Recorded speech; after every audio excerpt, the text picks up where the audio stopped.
Baik, dari pemaparan yang tadi disampaikan terkait dengan stroke di Kapita Selecta ini, saya akan menanyakan Pak Puji dua pertanyaan. Yang pertama, yang tadi dijelaskan saya lihat ini kok ada di atas ini sama yang sini itu tertulis angin internal. Jadi stroke yang terkena angin internal.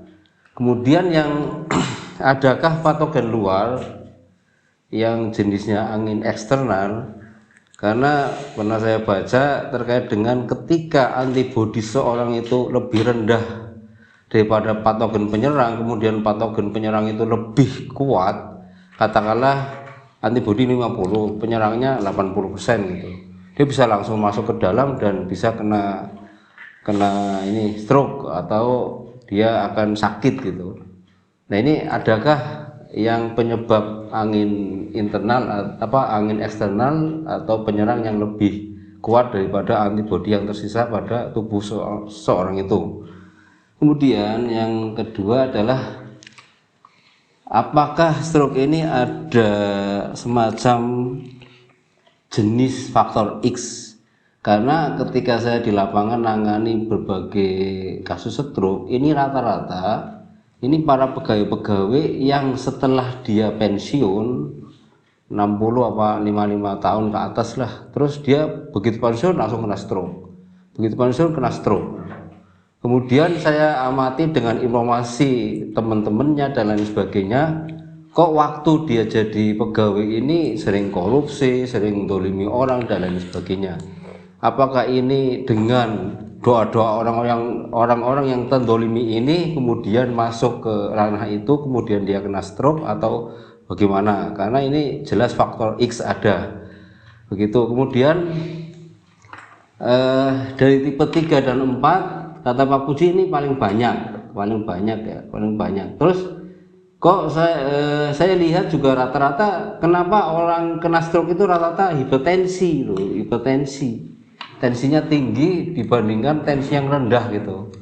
Apakah ini bukan yang termasuk poin 1 dan 2 gitu? Karena Pak Puji tadi menjelaskan poin 3 dan 4 kok lebih banyak gitu.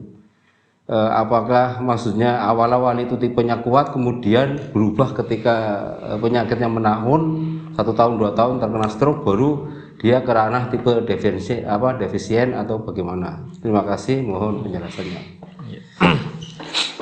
Ya, Pak Puji, untuk terkait stroke ini ya, mungkin salah satu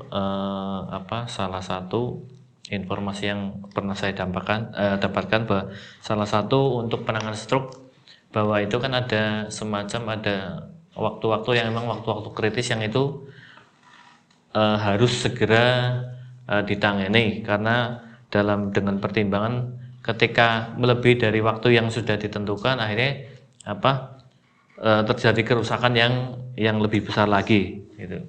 Terkait dengan jaringan-jaringan otak ya.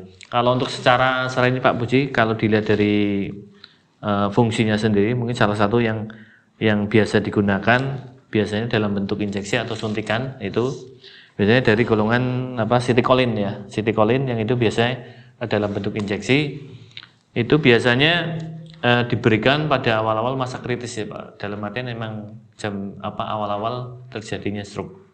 Mungkin yang masuk stroke yang secara medis ya. Apakah dalam artian untuk berdasarkan kalau holistik seperti apa dalam artian memandang bahwa ketika kalau untuk herba sendiri mungkin masuk golongan yang mana? Karena untuk lihat dari fungsinya di sini sebenarnya untuk zat ini adalah zat yang memang sudah tersedia secara alami di senyawa kimia yang ada di otak manusia karena fungsinya juga meningkatkan daya ingat dan juga mempercepat masa pemulihan akibat stroke. Tapi dengan adanya ini ada tambahan dari luar untuk dalam artian lebih fokus ke mempercepat masa pemulihan dengan cara kalau dilihat dari cara kerja mengurangi jaringan otak yang rusak akibat cedera. Ya, terus meningkatkan aliran darah dan konsumsi oksigen di otak ya. Kalau untuk semacam, kalau dilihat dari cara kerja seperti ini, berarti kalau seumpamanya secara herba atau mungkin itu lebih ke arah apa Pak Mbak, dalam artian untuk apa itu, lebih ke pelancar darah atau mungkin ke apa, penghilang lembab, apa mungkin penghilang dahak, mungkin mohon penjelasannya Pak.